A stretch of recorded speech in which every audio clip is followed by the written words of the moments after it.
Ari, I'm gonna pull you off mute here. I know this has been a long time coming for you. You've been looking forward to turning pro. You have a pro style. You have quite an extensive amateur background. Unfortunately, I know your last pro fight was canceled on relatively short notice. Talk about what this fight means to you and how you prepared for your first pro debut. Since last fight got canceled, I haven't really actually stopping training. I was just kind of having that mindset is there's a new one gonna come, there's always gonna be another one. So yeah, I've been training hard. It's not been like 3 months camp, so I'm ready.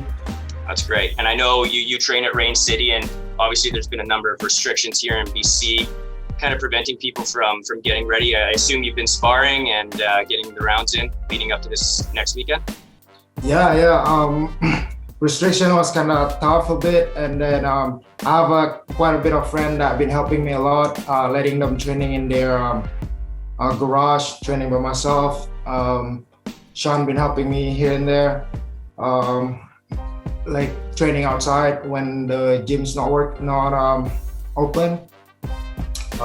Sparring been great. I've been getting a lot of sparring.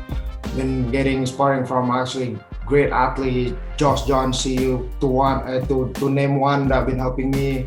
Sabri, bunch of other guys, Bisla kids.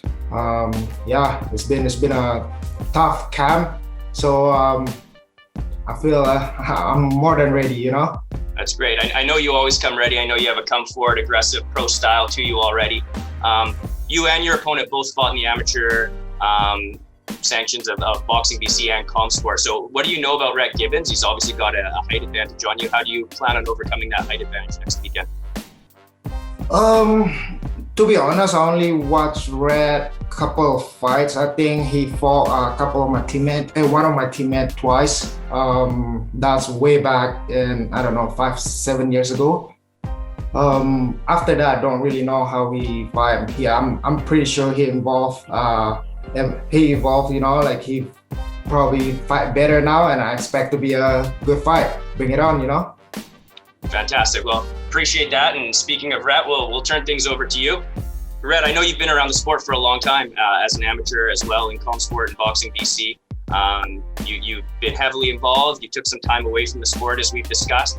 What have you been doing over the last 2 years to prepare yourself? I know you've always been looking to turn pro. So how's your preparation for this fight been going, and where have you been training? My preparation for this fight has probably been the best preparation I've had for any of my fights. The COVID made things tough. I was ready to come back and fight a year ago, but since COVID happened, like Ari said, no fights were going on, and I didn't stop training since then. So it's been good for me. That's great. I know you have a significant height advantage. Generally speaking, I know you're a stand-up tall boxer. You utilize a nice long jab. Is that your game plan coming up next weekend, and how do you plan to take advantage of that height and length distance that you've got? Well, my game plan, you'll have to wait till next weekend to see, but I know based off of Ari, I sort of know what he's going to do. Overhand rights, left hooks to the body. He's going to be coming in tight. So, I'm ready for that stunt.